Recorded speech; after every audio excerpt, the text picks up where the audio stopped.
After reading and understanding the introduction of Tanya Gamble's issue on child labor, I can make out my own understanding of it.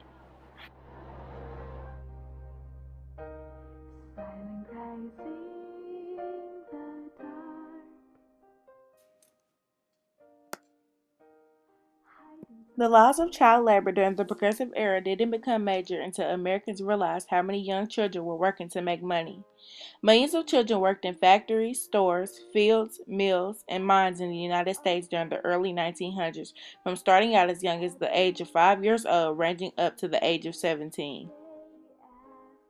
Photos from Lewis Hine will be shown a lot in this iMovie project for my group.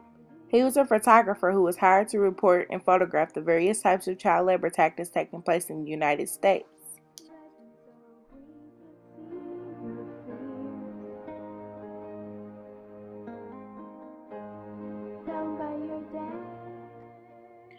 Primarily, children were seen as a source of cheap labor, which is why they were made to start working in the first place.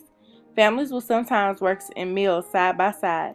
Some children work 6 days a week for 10 to 12 hours each day.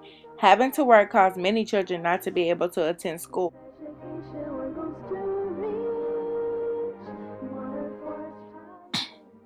The National Child Labor Committee was formed in 1904 to persuade Congress to control child labor.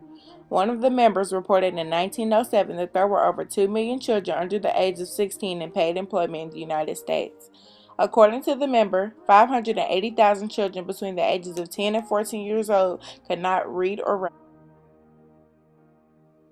When John Spargo found out about the severity of child labor, he stepped in and began taking action.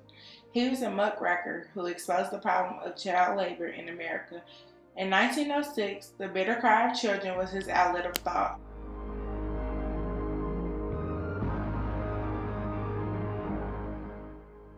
In the book, he describes the heartbreaking conditions of the coal mines for the small children that worked in them. It exposed a problem that the outside world didn't see.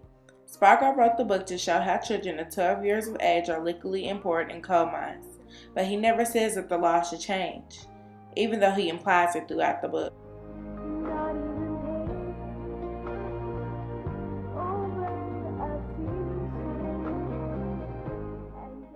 Spargo speaks of how the conditions were often exceedingly hard and dangerous, as well as demonstrating that the work was too difficult for children by saying that after just 30 minutes in the mine, he was bleeding, bruised, and covered in coal dust.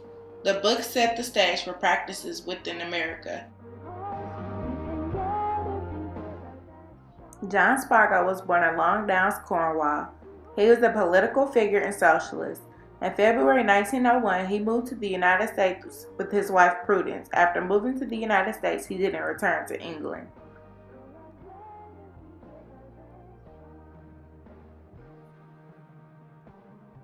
In 1904, his wife died of tuberculosis. The next year, he remarried to Amelia R. Bennett. Together, they had 2 children, a daughter named Mary, a son who unfortunately died in his childhood. Throughout the years, he helped to establish a socialist society. He believed in women's rights and civil rights for African Americans as well, but he wanted restrictions of immigrants. Later on in life, he lost interest in politics and he spent his time devoting his life to the Bennington Museum. He died in 1966.